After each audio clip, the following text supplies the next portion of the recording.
Welcome, folks. I'm so happy you're here. This is the Seven Figure Network podcast. And today we have Janet Metzger with us. And Janet runs CoachJanetM.com. She has a very high-level coaching program for the network marketing industry. And I'm so excited to interview her because she has walked both sides of the fence. She's been on the executive side. She's been a rep. She's worked in sales training. She's worked in personal development. She's worked in so many different things that I just can't wait to talk about her. I want to just do a quick little rundown of what she's done. Janet is an experienced network marketing coach and consultant with a demonstrated history of stellar results.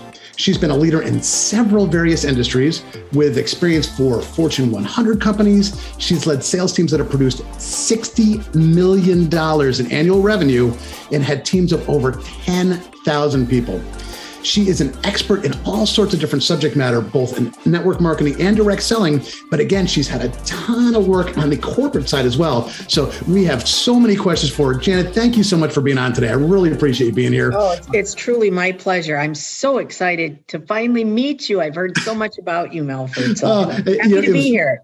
That's the beautiful part about this industry is you meet one person, that gets you an introduction to the next person. And then the next thing you know, you make friends, you're talking together. So this is beautiful. Hey, what did I forget in the bio? I know there must be something else out there you want to tell the folks. Oh my gosh. First of all, that it sounds really impressive. I guess what's not in the bio is that I just love this industry.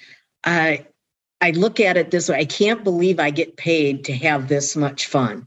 You talked about friendships, and that I think is one of the beautiful things about the industry is you develop friends for life. Yes. You really and truly do. And I don't think you can put a price on that. So not only do you get to make a lot of good friends, but when you do it right, you have an opportunity to make all your dreams come true. It's a beautiful thing. You know, that leads perfectly into my first question, because again, you work in both sides of the fence. You've made friends in the corporate side, you've made friends in the rep side, and you've made friends in all the other ancillary things that work there. So, when we're talking about a lot of folks wanting to get out of corporate jobs, you've actually gotten to walk both sides of the line. So how do you think that the corporate skills in this industry have helped you as a rep? I think probably one of the reasons, one of the many things that's made me successful is I understand how corporate is thinking. I understand the why corporate is doing what they are doing. Whereas oftentimes I hear from that distributor, well, I don't know why they do this. I don't know why they don't just keep that product. I sell a lot of it. So what I can bring to the table is I understand what corporate is thinking and the why behind it. Oftentimes I will hear, they're not trying to help us. It's a business and they don't think of it as a business. And, the company is serving a lot of distributors, not just you. So I try to present this is why they are doing what they're doing. There is a good reason. And if I would say this to corporate, maybe they've got to be telling their distributors why they're doing it instead of just saying, here's what we're doing. I was hoping you were going to raise that point. That's one of the reasons I love talking to you, because we can just sort of go off on the cuff and talk about anything. With corporate, why do you think, and again, this is a total off the cuff question, why do you think corporate sometimes doesn't fill in the field as much as you think they should about what's really going on behind the kimono?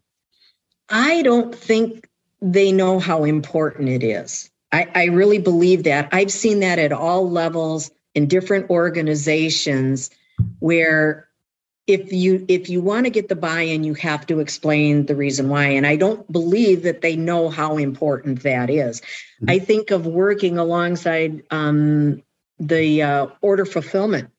Mm-hmm. And sometimes the products were just thrown in and they're happy because they got it out. And I said, do you know why it's important that you take the time and package this? No. Well, let me explain it. And once they got the why, because the distributor wants to feel prideful and all of those things.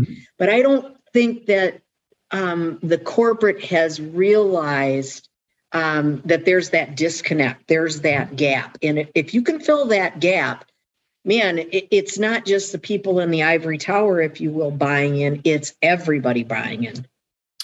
That's such a great statement talking about the ivory tower, because, anybody who's watching this knows the industry well enough to know that it's a rare few. It's really the 1% that make it to the top of the industry. Yet we also know that corporate would love to have everybody there. Right. So where do you think is the disconnection between the millions of people that join every year and that 1% that make it to the top? What do you think is that really defining difference between the average person who enrolls and the person that just blew it up like crazy? Well, boy, that's a tough question to answer. I would say this about the industry. Mm-hmm. I believe that this industry is for everybody, but not everybody is for the industry. Well said. I believe that what has happened is that, and rightly so, don't get me wrong here, but we sell this big picture and you're going to be on stage and you're going to be traveling the world and you're going to have your own private jet and blah, blah, blah, blah, blah, blah, blah. And everybody talks about all that, but they don't talk about the work that it takes. That, and now it's attraction marketing, post and pray and it'll come and everybody will come to you. No, you still got to put the work in. It's the iceberg effect. Mm-hmm. We only talk about that, what you see it, but everything underneath, or the duck that's going like this. So I think that's the disconnect, is that distributors are being rewarded for bringing people on that'll fog a mirror. I don't know how else to say it. They don't do anything, but at the end of the day, nobody gets paid until somebody sells some product. Yeah. So I think the big disconnect is, don't be putting incentives out there just because you are recruiting. Mm-hmm. You need to be providing incentives for not activity, but for results. Mm-hmm. I mean, it's all about the results. And I think that's a big part of it, is that the incentives that are put out there that people will go after really aren't giving them what they need or what the distributor needs. So I think you got to bring the right people on, first of all. And not everybody is right for the business. And if you're out prospecting and you're prospecting in the right places, those people are going to come to you. But if you're not doing enough prospecting, you're not prospecting for the right people because you don't know your niche, that's where it is. But you've got to be more selective. If you're hiring somebody, you've been in corporate, if you're in the corporate world, do you just hire anybody that comes in the door? No, this is the same way. And I think that's a huge part of it. That's the first thing, is you've got to be selective of who joins your team. That perfectly leads into what was not going to be the next question, but one that's down the line.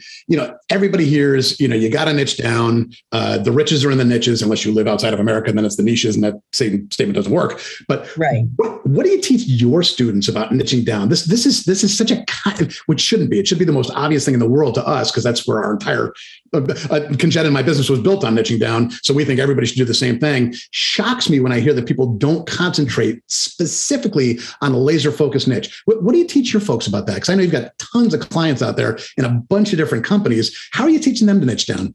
To find their niche? Well, the first thing is I have to help them change their paradigm that they need to niche down. Mm-hmm. Okay. And I have to give them the why they need to do it. It's always about the why you need to do this. And, you got to create the right messaging, et cetera, et cetera. So first I got to change a paradigm.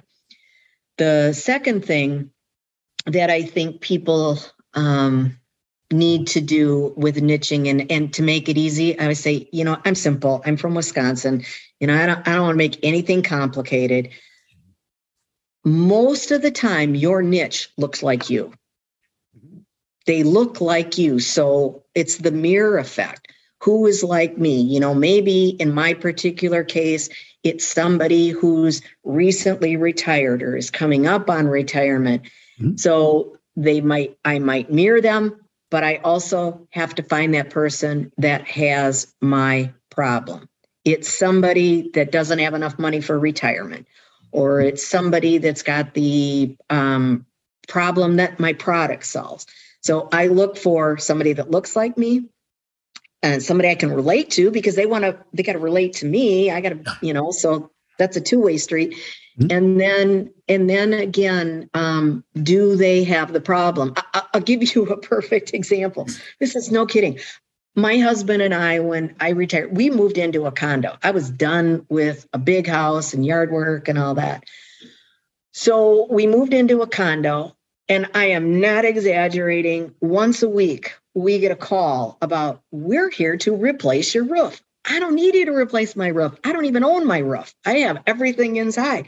So they're going after the wrong people. I get it in the mail. So you've got to make sure that the people that you are looking to talk to have the problem. Oh, thank you for saying that, because that's everything our business has always revolved around. The 7-figure network has always revolved around finding that perfect person that you can serve. For us, it's always been the health industry, but finding that perfect person. And so you talked about changing their paradigm. What would be the first couple of steps? Because I know that we're going to have some newbies listen to this. We're going to have some folks that really started today, maybe. What would be the first 2 or 3 even steps that you would teach someone to shift their paradigm for success? Oh, gosh.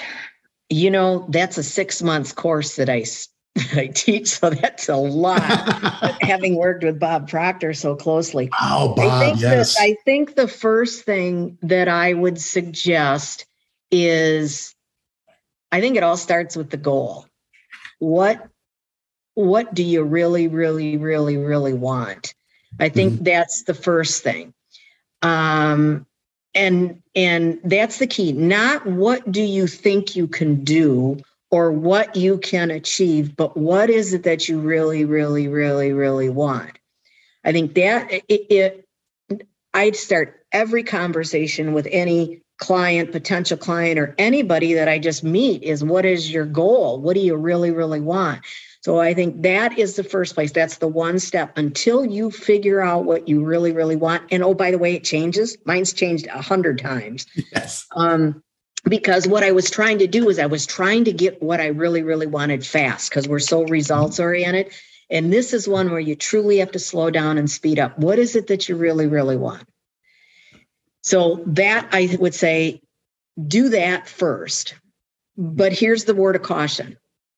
Make sure it's what you really, really want, not what somebody else really, really wants for you. I hear it all the time. Oh, you should become a double, triple diamond, from their upline. Well, I don't want to be that. So you want me to be that. So it has to be your goal, not anybody else's.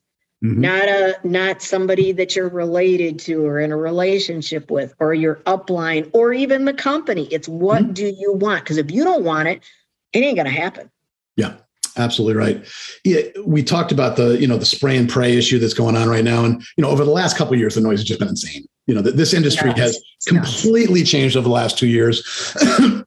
Again, for us, luckily, because we train folks to work with mostly health professionals, we haven't had quite the impact that most of the folks have had with the, dealing with Facebook and everything else. But what do you recommend to your clients to use for prospecting nowadays, with everything going on, and especially with potentially lockdown 2.0 coming right around the corner?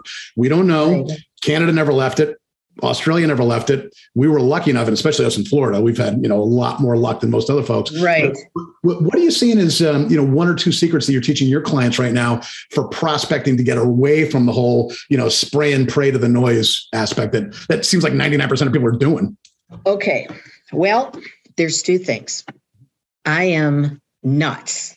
Anybody that's known me for 20 plus years knows what I'm going to say. I practice the power of 3. The power of 3 is magical. I talk to 3 people a day. I meet 3 new people a day. Okay. And of course, fortunes in the follow-up, all of those things, but I talk to 3 new people a day. So where I live, we still have a mask mandate. So I'm living this. I've worked from a home office almost my entire career, so this isn't that big of a deal to me. But the power of 3, and I think of social media. The challenge with social media and what everybody has to know, and with networking in general, is that when you network, you're there to help somebody. You're there to meet them. You are not there to sell. So you got to get rid of that. You have to think about it as you're on the continuum. So if I'm talking about Facebook, I mean, that's what everybody wants to do. Join my team, buy my product, this and that. I don't even know who the heck you are. So I look at it this way. Social media is the start. It's like, okay, I've been married 39 years, so I've never done online dating.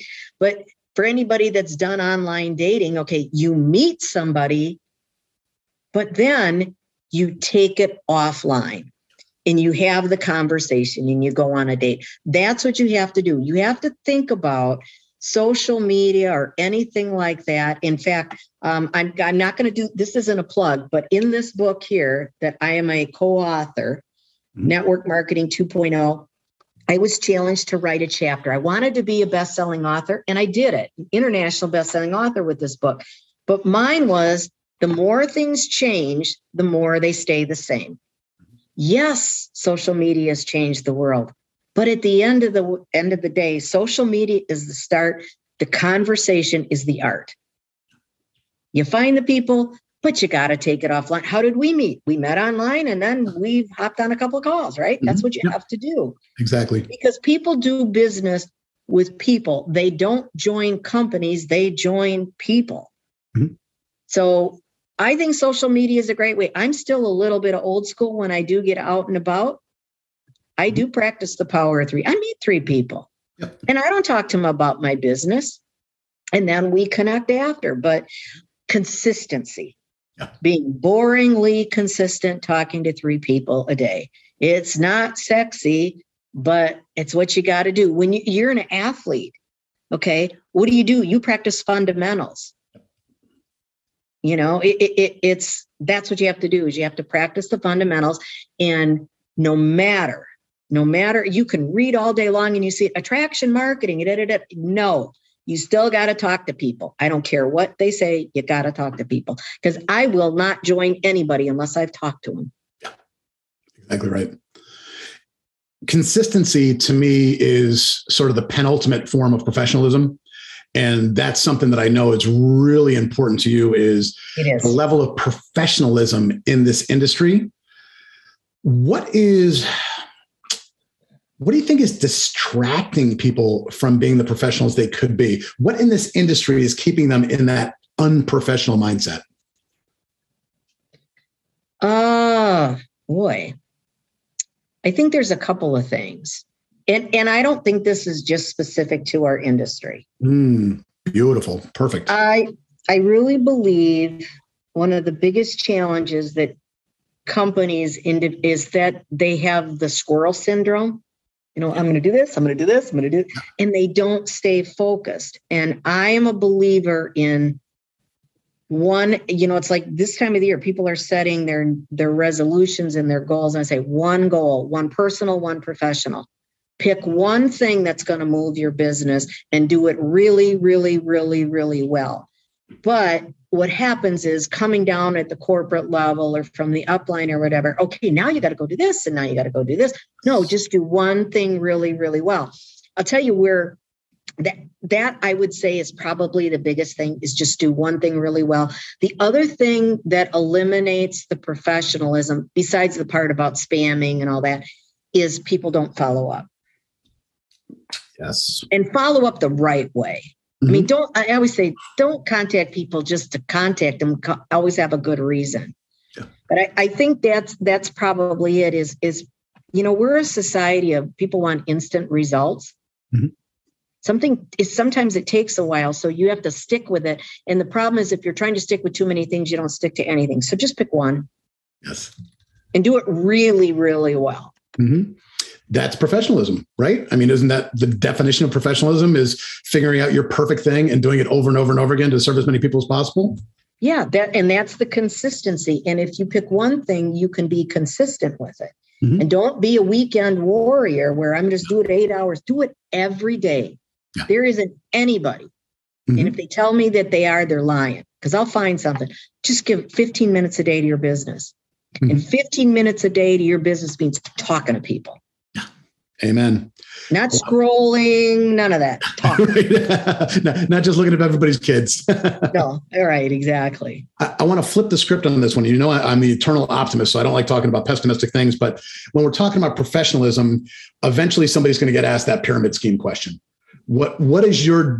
How do you refute when somebody who's fairly new, who might not, have an investment in the company already, an investment in the product, such an overwhelming desire to share this, they're just kind of new, and all of a sudden they get hit with, is this a pyramid scheme question? I'd love to hear how you teach your folks to rebut that. I'm kind of a contrarian. I'm just going to tell you that right now. We all know that pyramid schemes are illegal. So first of all, they wouldn't exist. So I don't have to worry about that. So this is how I catch people. Let's see. Okay, so I'm brand new. Think about if you were brand new. I'm kind of new to this. Can you tell me what a pyramid scheme is? They can never answer it. Nobody. Oh, so they want to appear like they're knowledgeable. Mm-hmm. But that's what I always say. I really don't know. What is a pyramid scheme? You seem to know what's going on. So I do it that way. But I'll tell you what I also do. I run for the hills. I don't even want to talk to that person because they've got a bad attitude. You know what? I don't want to expend my energy on trying to change their mind or change their paradigm. Yeah. Well, no, I just said, what is it? What is it? I don't know. What do you think it is? And they can never, they can't answer it. That's what I do. Oh, I love that. Hey, you're a sales trainer, but you know that sales is really not the cornerstone of this business, it's service. So when you're thinking about sales versus service, I love the old quote, everybody loves to buy, nobody likes to be sold to. How are you training your clients to take I'm an annoying salesperson out of their mind and plug in, I'm serving the planet to make it a better place? What are your steps to get your clients making that paradigm shift from salesy to full on service? Well, I guess what I do is I, continue to peel that onion and help them figure out what problem is it that you solve. Mm-hmm. And sometimes I'll start out by asking them and say, do you like to help people? Nice. So if you like to help people, you've got to share. It's your job is to share. Their job is to decide. Mm-hmm. So I'm just sharing, it's like when you were a kid and, you went outside to play and you had a cookie. Your mom made you bring cookies to everybody. Right. You're just sharing cookies.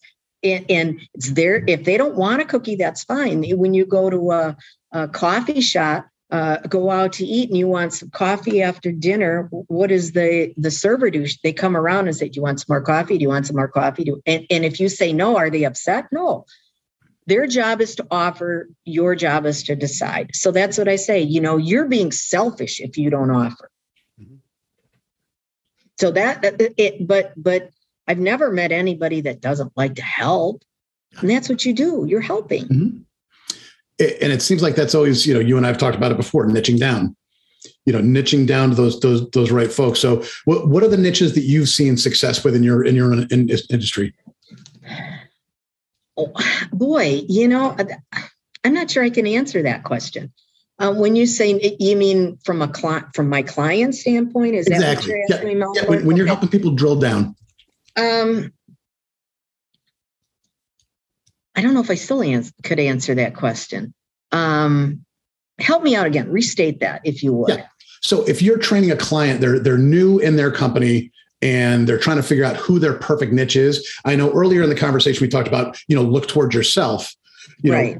We personally teach, again, because we work with mostly healthcare professionals, we do, who have you worked with? If you've been a chiropractor kind of person, like Conchetta, perfect example, she didn't have a doctor when she grew up. They only had a chiropractor.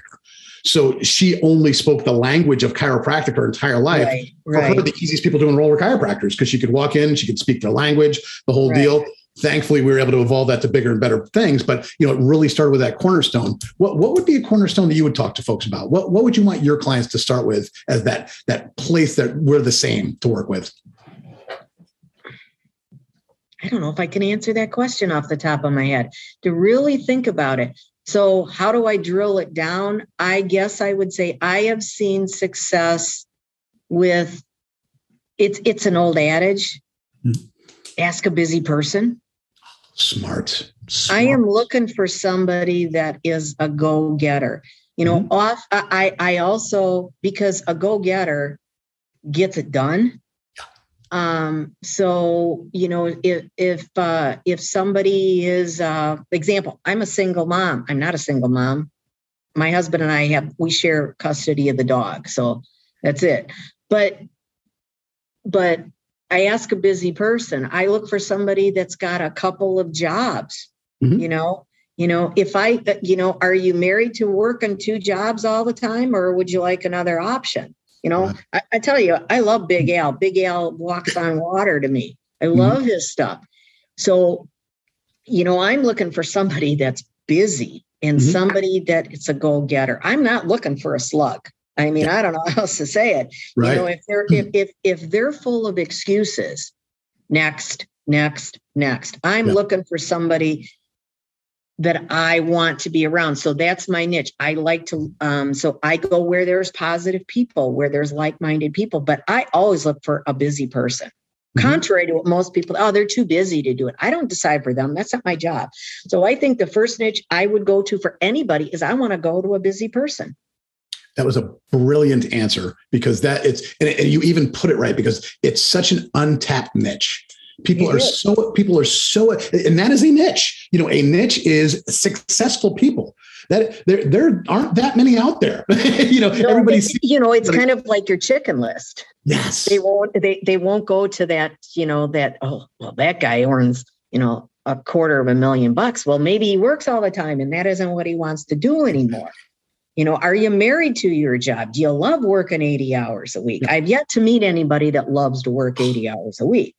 But that's the chicken list. And that's a paradigm you've got to change, in that you're assuming, don't decide for people, but a busy person and a successful person. I don't go to somebody that's not successful. Why would I spend my time? Yeah. And something you mentioned earlier on, you're looking for people that want to help. People who want to be helped, people who want to serve the world. That's right. Again, it sounds silly to say it that way, because you like to think, everybody in the world wants to serve people. They don't. No, they don't. That is a finite niche of human beings that are willing to sacrifice their time, their mental space, their whatever to serve others. And it's funny. It's another joke that you like to think about is, it also develops with age. It's when you're 23 years old, you're typically fairly self-centered. But by the time you're 50 or 60, you just want to help. You've gone through enough. You've been not helped enough times that you would love to turn that around in the universe. Right. If somebody would have done this for you, what would have done? I think, I'll tell you what I think is best about our industry. There's so many great things, but the mentors that are out there. I have mentors from 25 years back that, when people say, who's your mentor?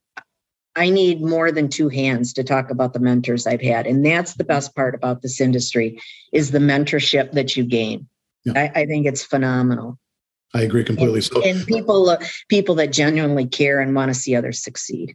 Yeah, no, I agree completely. So let's use that to roll right into your mentorship. Can you tell us a little bit about, CoachJanetM.com? Tell me what you got going on and how you can help the folks that are listening. Okay. Well, I've got a lot of different things that I do.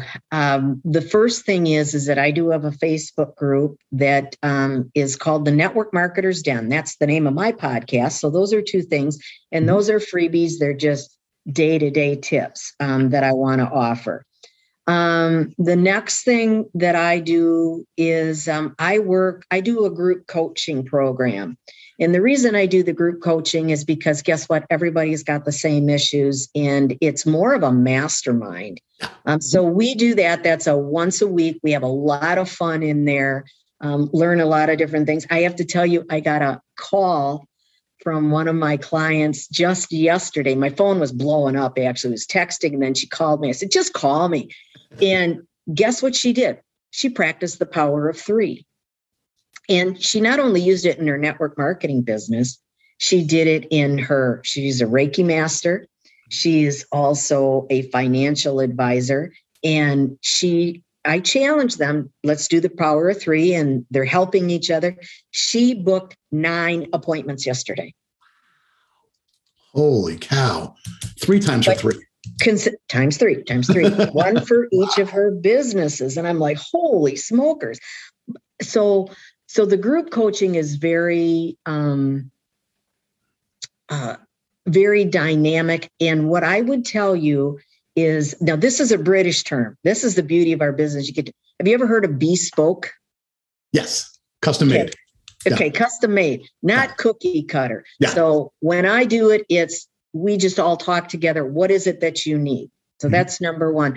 The other thing that I do is, if there is that individual that wants that one-to-one, I can do the one-to-one for you. And it's specific to you. Gotcha. But my other group that I serve is, I do serve corporate.